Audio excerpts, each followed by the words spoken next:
Alors, je suis dans mon série de réflexions sur l'exception qui confirme la règle. Quand on établit de nouvelles lois, ça permet d'apercevoir des anomalies. Ça se produit par exemple en astronomie, où quand on a découvert les lois qui régissent la gravitation, comment les planètes tournent autour du Soleil, etc., eh bien on a découvert une anomalie qui a permis de découvrir Uranus, Neptune et même Pluton. C'est pas normal que ça se passe comme ça, il doit y avoir quelque chose qui intervient, qui interfère. Quel élément qui a interféré pour que la loi ne soit pas ce qu'on pensait qu'elle devrait être, ce qu'elle devrait donner. Alors, moi qui travaille maintenant dans le domaine de la biographie,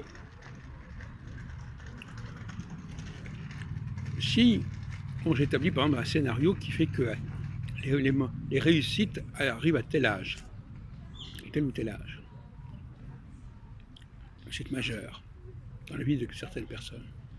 Si ce n'est pas le cas, si la personne réussit à un âge qui ne correspond pas, il y a deux solutions. Soit c'est ma loi qui est fausse, soit il y a une interférence. Interférence, c'est-à-dire qu'il y a un système, il y a un processus qui vient parasiter la réalité et qui produit des résultats anormaux. Je pense notamment à la question des élections. Le calendrier électoral est capable de produire des personnages à des dates qui ne correspondent pas à leur degré d'évolution, en quelque sorte. Et ça va parasiter la loi que j'ai établie. Et donc, si ma loi n'est pas respectée, c'est qu'il y a autre chose qui est intervenu, un autre paramètre qui est intervenu et qui a perturbé la loi en question. Ça n'a pas perturbé la loi en question, ça a introduit des éléments qui ne s'inscrivent pas dans la loi en question parce que c'est un autre paramètre qui vient interférer avec le paramètre dont j'avais rendu compte. Dans beaucoup de cas, par exemple dans beaucoup d'élections présidentielles, par exemple, il y a des résultats aberrants. Des gens qui arrivent à la présidence, qui paraît apparemment devrait être une consécration, à un âge qui n'est pas approprié. Soit trop tôt, soit trop tard par rapport à l'âge prévu. Eh bien, ça signifie que le système électoral produit des anomalies. En tout cas, produit une réalité parallèle à la réalité que moi j'étudie et que j'ai balisée.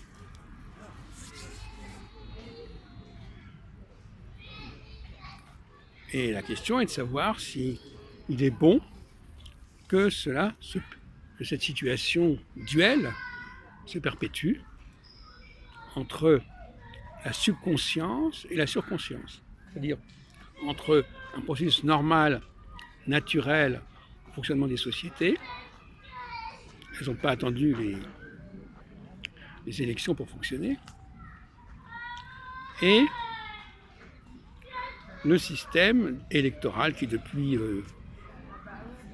200 et quelques années, sévit un peu partout sur la planète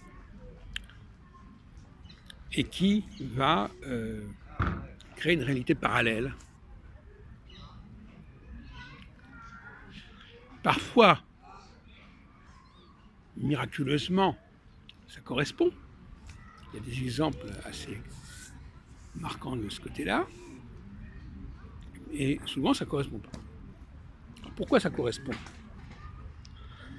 Ça correspond lorsque la subconscience et la surconscience vont coïncider quelque part. Alors, on pourrait expliquer les raisons pour lesquelles ça a coïncidé. Par exemple, quand l'élection n'a pas lieu à la date normal du système électoral. C'est ce qui s'est produit, par exemple, en 69. Lorsque De Gaulle a démissionné, ce n'était pas le moment prévu par le système électoral.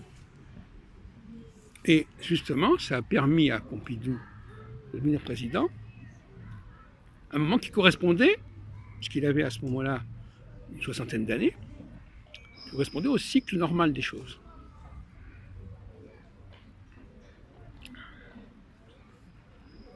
On peut discuter indéfiniment sur ces sujets, mais là nous avons quand même la confrontation entre la subconscience où on doit laisser les choses se faire d'elles-mêmes,